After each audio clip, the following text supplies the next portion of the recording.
మావ ఈరోజు మన ఛానల్లో కాకినాడ రైతు బజార్ ధరల గురించి వీడియో చేయడం జరిగింది. ఇక్కడికి కాకినాడకి మన రాజమండ్రికి తేడా ఏంటంటే రేట్లు కొంచెం కాకినాడలో ఎక్కువే ఉన్నాయి మామ.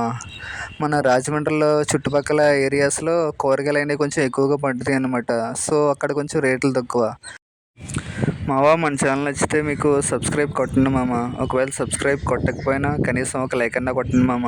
ఇలాంటి వీడియోస్కి కనీసం చాలామంది లైక్స్ కూడా కొట్టట్లేదు. కనీసం మాలాంటి వాళ్ళని కొంచెం ఎంకరేజ్ చేయండి మామ.